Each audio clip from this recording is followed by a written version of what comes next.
Will stopped. Will looked at the Friday night town. It seemed when the first stroke of 9 banged from the big courthouse clock, all the lights were on and business humming in the shops.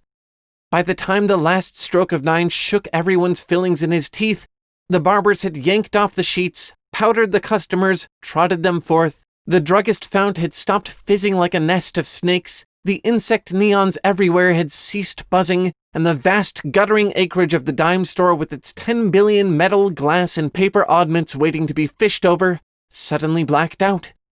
Shades slithered, doors boomed, keys rattled their bones and locks. People fled with hordes of newspaper mice nibbling at their heels.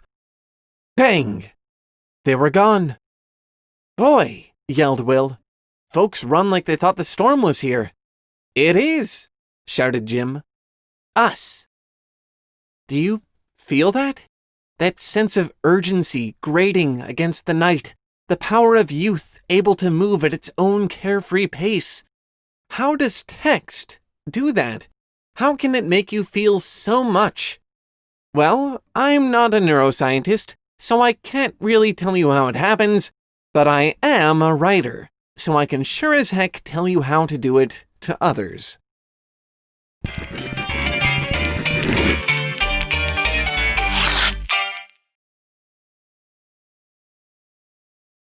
A special thanks to CuriosityStream for making this video possible. And now you can also get access to our streaming service Nebula for free when you sign up. More on that later. Welcome back to Taletips, where I use my vast robot intellect to answer the questions you have about writing, storytelling, and fiction. This time we've got a really good question about something very fundamental to the craft, but I think little understood. It comes from our lovely patron, Lord Gate, who asks, what are methods I could use to set the tone for dystopian fiction? There are two ways I can think of to answer this question. One would be pretty narrow and caught up somewhere between a discussion about the dystopian fiction genre and a lesson on tone. But I think there's something broader in here we can talk about. Something that has a good chance of being useful to everyone, regardless of the genre they're writing.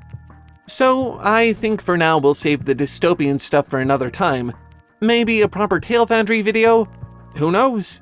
For now, I want to focus on the phrase, setting the tone. You hear this a lot in literary spheres. In fact, it reminds me of the word theme, which is used so often to describe so many different things, it doesn't really mean anything at all much of the time. We can assume setting the tone has something vaguely to do with making emotion happen, but what? Well, for starters, tone isn't really something you set. It's something you use. And typically, you use it to set the mood. I know, seems a bit like splitting hairs, but this matters. I promise. Because mood is what I think most people mean when they talk about tone. That ambient background emotion you feel when experiencing a scene? Not one reaction to one specific thing, but the sum total of emotions which together define the moment? That's mood. And it's powerful. It can immerse the audience all on its own. It can create an empathetic connection hard to build in any other way. It's one of the things storytellers want to control most of all, but are also most mystified by. Evidently. So, the question becomes, how do we control mood? There's really no one answer to this. Pretty much everything is going to have some effect on it. But I think there's a way to boil it down. Two key elements which, if we learn to control them, can give us a lot of power over this hard-to-grasp thing. Those two elements are material and, of course, tone. The material side of this is pretty straightforward. We're all familiar with the impact of setting on mood, aren't we? The hill under the falling cherry blossoms is more romantic than the construction site. The warm summer day is more light-hearted than the gray, rain-drenched autumn afternoon. It's instinctive. You humans are hardwired to react to this stuff. And come to think of it, I guess I must be too. But there's more to it than that. It isn't just a bunch of trees and sunshine and rain. It's everything. All the content of your story will affect mood. actions, visuals, sensations, thoughts, implications, it can all create an emotional response. The rain may be dismal, but so can a lover's silence. The sun's warmth may be comforting, but so can the knowledge of a loved one's safety. Don't feel like you have to start every scene with a description of the weather. As long as you're paying careful attention to what content you choose to include, you're making an impact.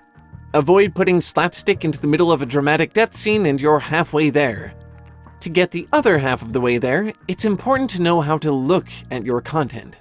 The effect of material on mood is influenced deeply by where you focus. A little rain can make the flowers grow, but it can also flood the basement. A kiss is inherently intimate, but it can also be hollow. Remember that your content is multidimensional. That's how we use material to affect mood, by carefully selecting the content we include and focusing on the right parts of it. But that's on the audience's side, mostly reactive. How can we be a little more proactive about this? Well, that's where tone comes in. Where mood is the emotion itself, tone is how the author conveys the emotion, how they handle the material in order to create an effect. And it's really complicated because just about everything in your literary arsenal can be used for this. We can simplify it a little for this video, but at the end of the day, it'll be up to you to flesh out your toolbox for this. In the most basic terms, we can think of tone as two different aspects of execution: diction and composition. More simply put, word choice and literary technique. Diction is the easy part. Tears might trickle down a cheek, or they might flow. The sun might be a burning ball of plasma, or it might be a golden celestial sphere. Depending on the words you use, the same piece of content can have a completely different effect on mood. Composition is quite a bit harder to control because it includes every literary device and structural technique you've ever learned. Tears might trickle down a cheek, or they might carve rivers through a red landscape of frustration. Metaphor can change tone by evoking a meaningful image. The sun might be a ball of burning plasma, or the sky might stare down at you with its one burning eye. Personification can lend a level of empathy, allowing us to attribute human emotions to the inanimate. Water might drip in a maddening rhythm from the tap all night, or it might drip, drip, drip, driving you mad. Even sentence structure can add to tone, embedding the emotion into the very shape of the passage. Your ability to use composition tonally is limited only by the range of your knowledge. The more you learn about language and literary devices, the better you'll be at conveying tone. But so far, this is just a bunch of talk. To really get it, I feel it's important to see all of this in action. See what it looks like when someone does take all of this into account. Think back to the excerpt I shared at the beginning. Ray Bradbury was a master of tone and controlling mood, and you can see it all there. There's an effect he's trying to achieve with that chapter opening, and he does it beautifully. To make us feel the frantic nature of adult life against the boldness of youth, he gives us the most commonplace contents of the town on a Friday night. The clock, storefronts, customers, doors, keys, neon lights, newspapers, workers closing their shifts. The collective image of the place, no romance. But he doesn't just give us these things, he focuses on a particular aspect of them. The sounds they make, the abruptness of their movements, the general clamor. This is the material of the moment, what we, the audience, experience. On its own, it's already enough to elicit an emotion, set a mood. It's not enough for Bradbury, though. He takes it a step further.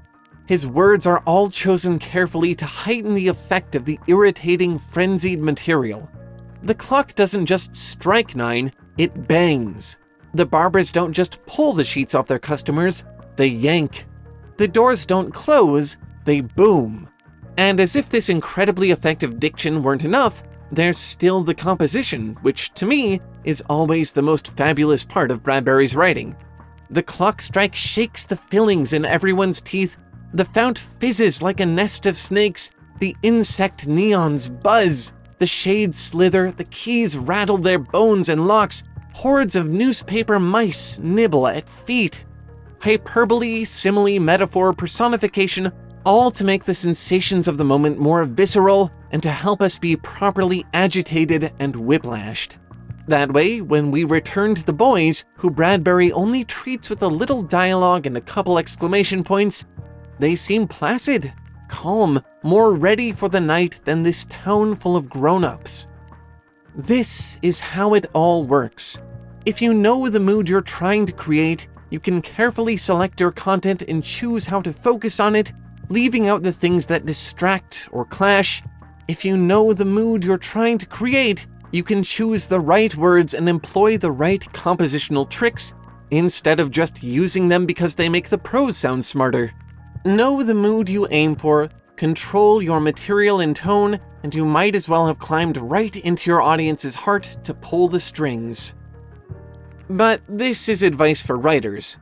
If the author is, say, a money-hungry algorithm, might be a little harder to expect them to consider the kind of mood they're creating. This is actually one of the weird things about YouTube. An experience crafted for you by something that doesn't understand your emotions. It can work, but if you want to change the mood of your viewing experience to be surrounded with nothing but high-quality, educational, reputable content and creators, you should come join our new streaming platform, Nebula. YouTube is a weird place for educational content. It's easy to be completely lost in a sea of clickbait, drama, and other strange types of video. So, a bunch of us educational creators got together and made our own platform where we don't have to worry about all of that. All of the videos there are ad-free, they come out sooner than they do on YouTube, and there's tons of original content you couldn't find anywhere else. We might even make some for Tale Foundry soon. And the best part is that you don't even actually have to pay for Nebula if you don't want to. The good people at CuriosityStream love us indie creators, and they've decided to foot the bill for Nebula for anyone who signs up with them. Get a year of CuriosityStream, and you also get a free year of Nebula. This is amazing, because for all of you creatives, it is hard for me to recommend CuriosityStream enough. If you like highly produced documentaries, the kind you can sit back and listen to for hours, soaking up information you never knew how much you needed to know, there's no better streaming service for it. CuriosityStream has thousands of titles, including videos about everything from prehistoric aquatic monsters to the cutting edge of modern science. As a big writing nerd, I personally recommend their documentary, The Worlds of Philip K. Dick, about the man who originally dreamt up the story Do Androids Dream of Electric Sheep, which would later be adapted into a film you may have heard of, Blade Runner. So, go satisfy your curiosity. Sign up for a year of access now and save 26% on your subscription. That's just $14.79 a month for both CuriosityStream and Nebula. Click the link in the description or go to curiositystream.com/TaleFoundry and use the code TaleFoundry to get access to both streaming services for less than $15 a month. And finally, before we wrap up, I'd like to give a quick thanks to all the helpful humans who support the show on Patreon. All those words you see scrolling in the background of these videos? Those are actually the names of our Patreon maintenance crew, without whom this show would be impossible. And a special word to all of our top patrons, Excelsius, Lord Gate, RPG Grenade, Puzzling Shutterbug, and the Autumn Rider. Thank you so much. We'll be deciding on our next Tale Tips question soon, so make sure you subscribe to the channel and leave your question below. Who knows? I might even end up answering it. Until then, thanks for watching, and keep making stuff up. I'll see you next time. Bye!